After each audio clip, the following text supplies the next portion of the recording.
And the third piece of legislation was the amendments carried out to the Code of Criminal Procedure. Now, also I would underline from the previous speaker what he spoke about the presence of non-state actors. Now, given the presence of non-state actors and our neighbors equipped with nuclear weapons, that shows the threat, the danger and the risk involved in the terrorist activities, where we have seen our parliament being attacked, the attack in Mumbai, and only a couple of days back the incident that took place in Varanasi. Now, the difficulty is that there is an absence of an internationally binding legal instrument. What India has attempted is to carry out mutual legal assistance treaties that we have with almost 24 countries, where we have carried out bilateral exercise that we would provide assistance to each other to fight this act of terror. And the other thing is also a bilateral arrangement which India has carried out by way of extradition process with other countries, and we have almost 24 countries with this. Now, what is significant here is that the concept of TNOC, that is transnational organized crimes. It has been observed that the acts of terror are not committed in isolation, but invariably they have linkages with other transnational organized crimes that include the drugs, counterfeit currency, piracy, trafficking in persons, illegal immigration and illegal remittances of money, given the fact that money, finances are the oxygen necessary for terrorists to survive. Now, with that backdrop, I'll have a quick view at these three legislations that we have done. Insofar as NIAA, that is the National Investigation Agency Act, is concerned, this was enacted to deal with certain scheduled offences. So this act comes into operation only with a view to proceed and carry out law enforcement with regard to scheduled offences, and the scheduled offences were those which were offences within the meaning of the Atomic Energy Act, the Anti-Hijacking Act, the SARC Convention, Suppression of Terrorism Act, Weapons of Mass Destruction Act, and Unlawful Activities Act. There are a number of other legislations that have been left out. Now, what's the effect of that? The consequences are that any offence committed in relation to those acts would not come within the purview of the NIAA. And to my mind, this shows the lack of legislative foresight on the part of the lawmakers. The second thing is that this agency that has been created, NIAA, is not autonomous, and thereby it is open to political influence. It has come up with a very novel concept where the trial can be held in the absence of the accused or even his lawyer. Now that is a very, very significant provision. The effectiveness of that would be seen only on the completion of the first ever trial under the NIA. The second difficulty with this act, which has certain definitely positive features, is that NIAA has been equipped with authority to carry out investigations, but he has not been assigned any role with regard to the prosecution. And therefore, what may happen is that you find a sensational news that this guy is busted or these terrorists caught.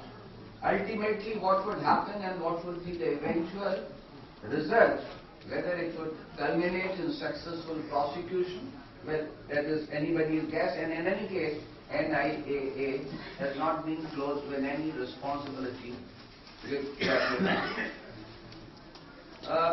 Another thing, what I mentioned, that it is meant to deal with scheduled offences, thereby any offence, say for example under prevention of smuggling or foreign exchange or under the Offshore Secret Act or under the military laws, is would be outside the domain of the NIAA, which also appears to be a major deficiency. Now the Act provides the setting up of special courts to try offenders under the NIAA. This authority has been vested both with the central government as well as the state government. Given the existing political situation of our country where one party or a group of parties are ruling at the center and they may be in opposition in other states, in case of any difference of opinion, who would have the final say in the matter relating to the grave situation or a grave offence under the NIAA, the Act is silent in that regard. It has also been said that prosecution under the NIAA can only be initiated on an application route either by the central government or the state government or a party interested.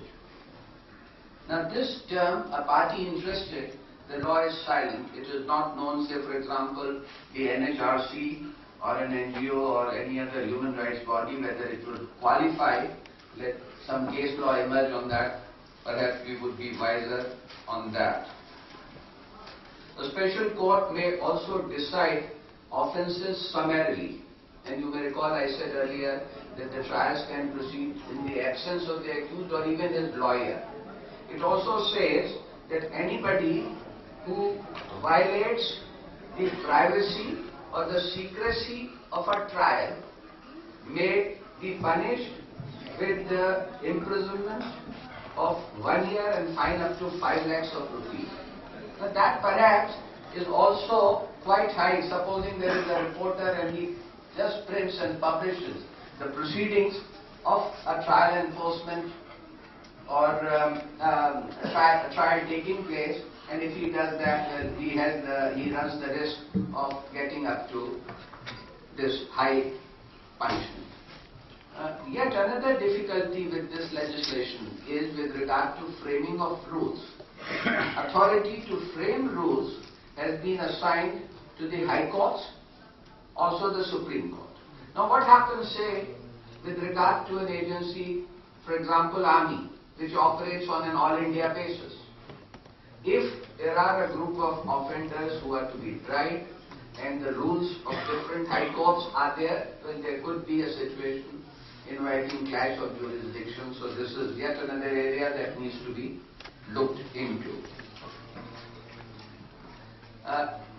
Yet another significant difficulty with this legislation is that the authority available to a military person above the rank of a non-commissioned officer in an area where the Armed Forces Special Powers Act provision has been invoked are specified, indicated in Section 4 of that Act.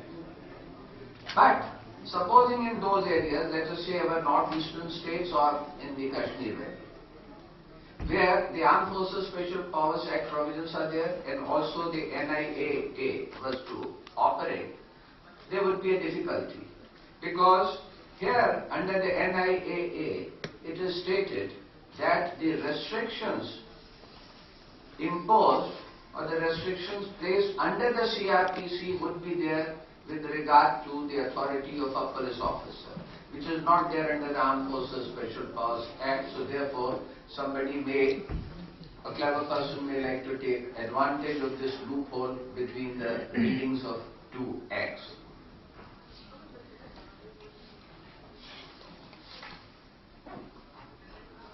I would like to, since the session belongs to and the theme here is international terrorism, like to point out the setup in the United States. After the 9/11, they set up a Department of Homeland Security, which was not there prior to 9/11.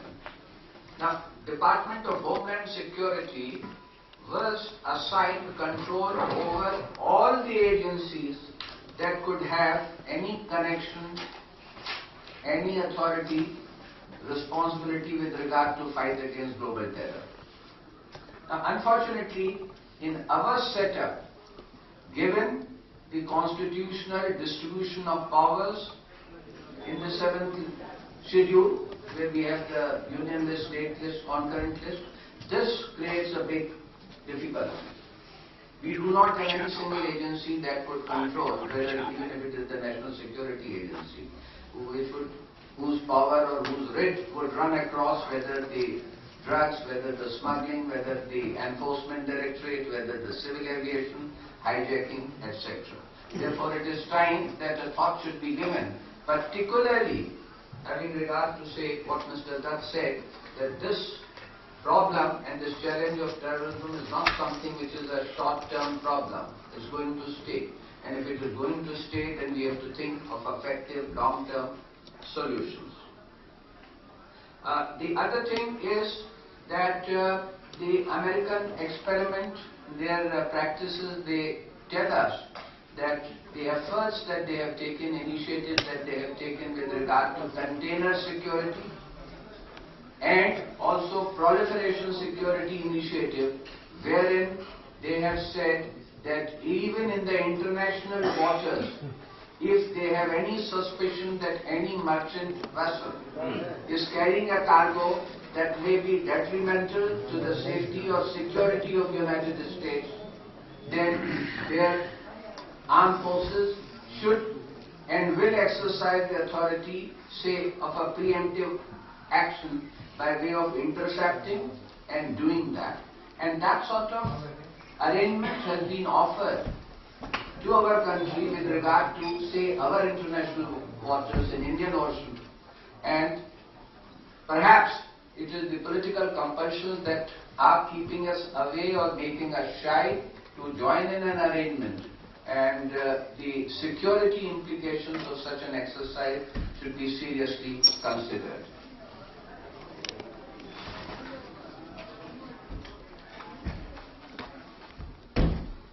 Lastly, I would like to say that these three legislations that I indicated, National Investigation Agency Act, Unlawful Activities Prevention Amendment Act, and the amendments carried out to the Code of Criminal Procedure, despite the shortcomings and flaws that I pointed out, are a welcome step. Hopefully, the authorities would address the shortcomings which are there, take necessary legislative steps so that our country can address this great challenge which we have seen, whether it was there in the Akshardham, that attack, or in the Parliament attack, the Mumbai, or recently Varanasi terror attacks, which is a real live danger to our solidarity and integrity of the country. Thank you. Well, thank you, General. We might not have known to that extent. You have done a great job.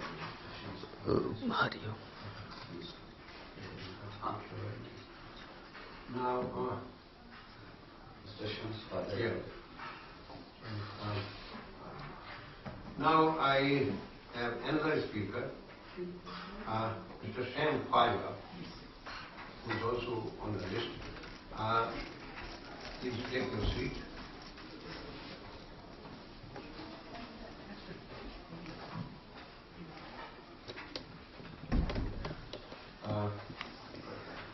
Mr. Khwaja, I draw your attention that we started a little late, so I will have to request you that you confine your remarks for 7 minutes. That will be great, because we have a speaker who has been added to the list, and there will be something more from the participants which I would like to add. Please go ahead. Let me introduce Mr. Sam Khwaja. He's an advocate and professor of law, Constitutional Laboratory, Los Angeles. You have come directly from there, isn't it?